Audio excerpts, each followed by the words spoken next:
nice little bedtime story. The title of this one is called The Carrasco Affair, but it's been retitled The 1976 UFO Encounter.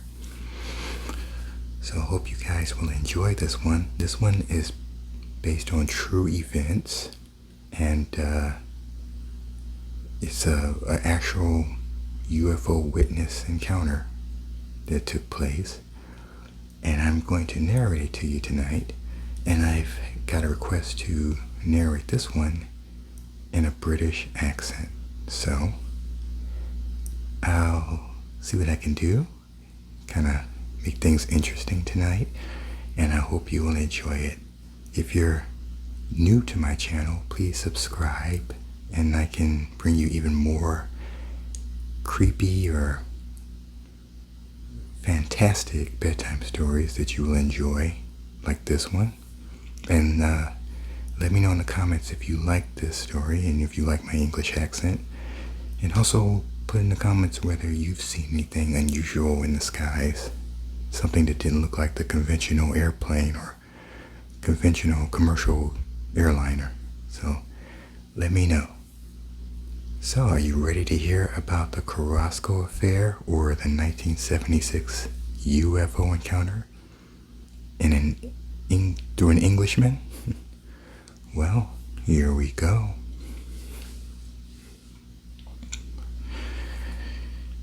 It was 2:30 a.m. on Wednesday, January 28th of 1976, and a terrified man was hammering on the door of his family house, begging to be let into the safety of his home. His name was Miguel Fernandez Carrasco, and he was an unmarried 26, or perhaps 24, according to Gordon Creighton. He was a 24-year-old farmer from the town of Benexazon in the Sevilla province. He was a hard-working man who wasn't prone to flights of fancy and had apparently garnered an excellent reputation among his neighbors, which only made it more shocking for his brothers when they opened the door and found their sibling ranting about the men from the star and how he desperately needed to get away from them. Space invaders in Sevilla. Roughly 2 hours earlier, at midnight on that same night, Miguel Fernandez Carrasco had just been to see his fiancée in the nearby village of San Luca La Maya, and was now quietly walking home on the narrow road which led to his hometown of Benexazon, which was approximately 4 kilometers away. He had often made his long journey guided by the metaphorical North Star of his love for the girl of his dreams. There had apparently been many previous sightings of UFOs around this area, with the mysterious craft allegedly both landing and flying overhead repeatedly. Carrasco so nearly got back to his hometown without incident.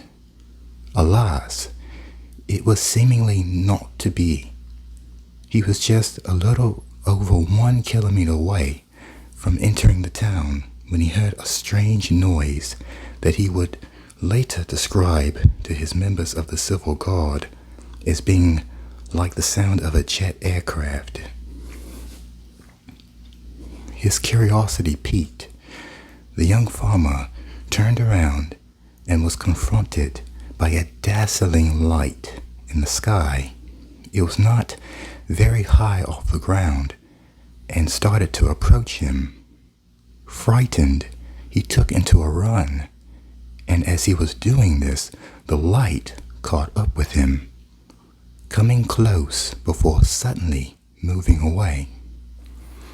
It would repeat this odd movement several times before eventually coming in to land on 3 feet as the terrified farmer sprinted along the deserted road. The star was now sat at the side of the road, not over 6 meters away from Carrasco's current position. Its landing site was on level ground and surrounded by lemon and olive plantations. There was a power line nearby, and apparently the road was particularly empty on the night in question. The object was rectangular in shape and was described as being taller than a telephone booth, with a very bright skylight or claraboya on the top, from which red and white flashes issued.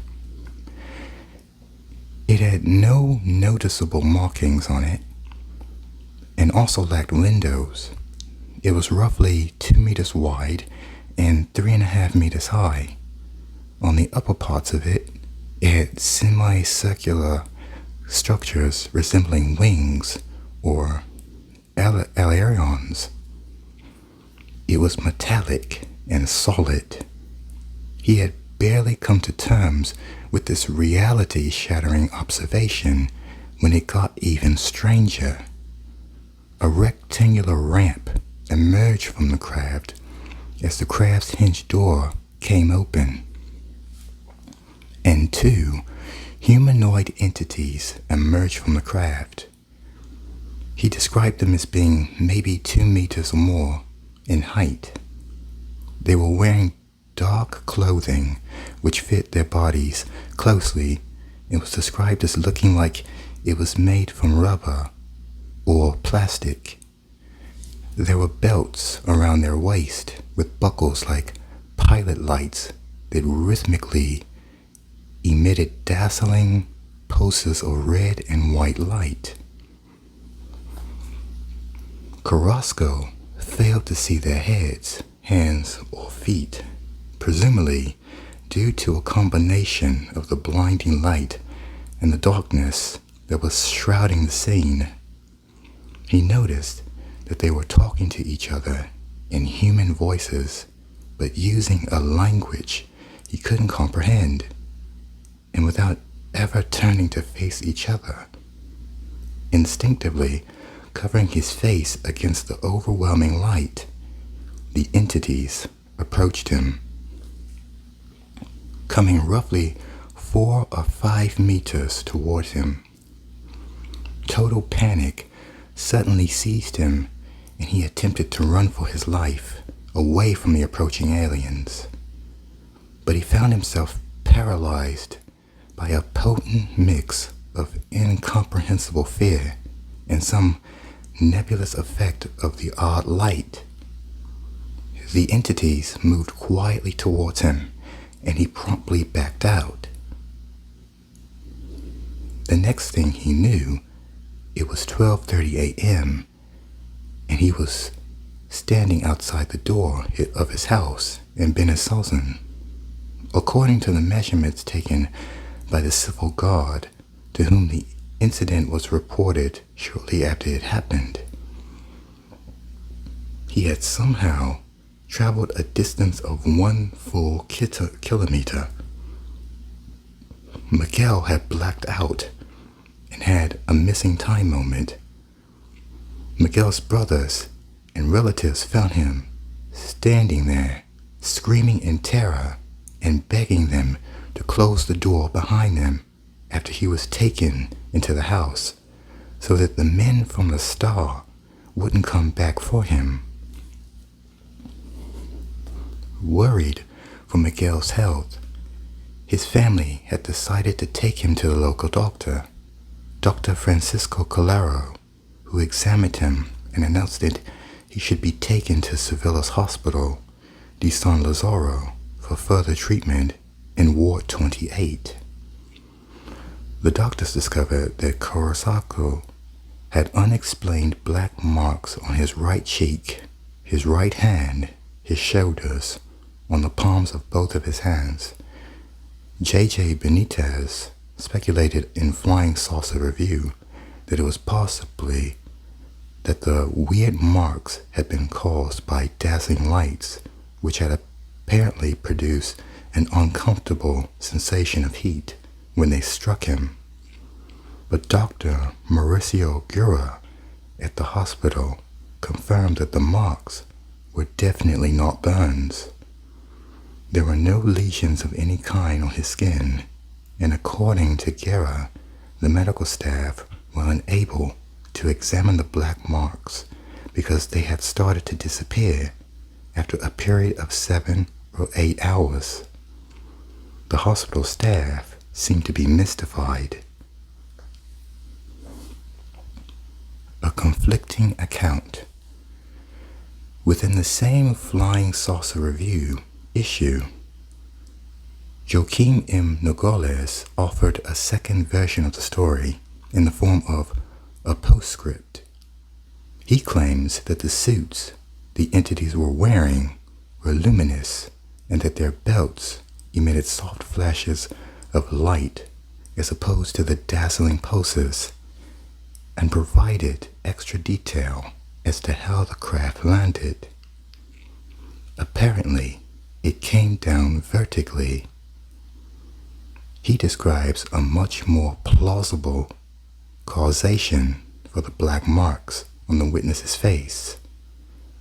Apparently, the object took off from the field at an oblique angle, emitting a flash like that of a camera and spraying a smoke-like vapor, which apparently singed the right side of Miguel's face and his right hand, as well as the hairs of his beard and mustache. The nurse who attended Miguel at the hospital, as well as Miguel's sister, apparently received the smudge on their hands after having touched him, showing that it was likely some kind of particulate material. According to Nogales, a specimen of the substance had been taken to Madrid for analysis, but no information was provided. Some more details about Nogales' report on the incident have been peppered through the main body of my above article, but all of the details which seem to conflict with the main narrative have been listed. Well, my darlings, did you like my pseudo-English accent? Or should I say, makeshift English accent? Well, what did you think? Did I get away with it or did I fail? Well, let me know in the comments. But what did you think about the story? It's a short little UFO encounter, and it happened, like over 30 years ago, 37 years ago? It's a very weird case here. And there's a lot of cases like this in like New Mexico and Spain and other countries. These weird sightings in like these little towns. So you tell me what you think about this one. There's been a lot of reports of, things being seen hovering and not acting like the conventional aircraft that our military is known for making, but I don't know. What do you think there? You think it's secret government or like black project technology, military technology, or this is back in 1976, so if this is ours, then that's really advanced technology for that time that they were experimenting with. Or could it be otherworldly? I don't know. What do you think that Miguel saw? Well, you let me know in the comments. I hope you liked this one. I hope you enjoyed it. And most importantly, I hope you enjoyed my British accent. I know it might need a little work. I will admit that. It might need a little work. It's not quite British. It's like something else. I don't know. Maybe more Cockney. I don't know. But let me stop now. All right then, my darlings. I hope you enjoyed that one. And I'll have a new After Dark fairy tale for you soon. But let me know what you thought about this little UFO encounter. I figure I found this story here, and I figured you guys would be interested in hearing about it and probably wondering, what did Miguel see in the sky that night at 2:30 a.m.? And that's kind of odd. 2:30 a.m. is just 30 minutes away from hitting 3 o'clock in the morning. That's what they call the witching hour. So, I don't know. I know God rules over all, so I don't really believe in too much evil coming out at 3 o'clock in the morning. But Miguel saw this weird craft coming out close to 3 o'clock in the morning. So whatever this craft was it demonic in nature, or was it some kind of military top secret machine? I don't know. Will you guys let me know what you thought? Let me know what you think it is. And also give your experience. Did you see anything? Have you ever seen anything weird in the sky? Just let me know. Don't be embarrassed to drop the comments. There's a lot of people out there who have been seeing these weird machines in the sky. So, all right then. Well, I hope that relaxed you, and I hope this story was entertaining, and I hope you like my crappy British accent. But I'll be back with a new one for you guys. And until you hear my voice again, good night, my darlings.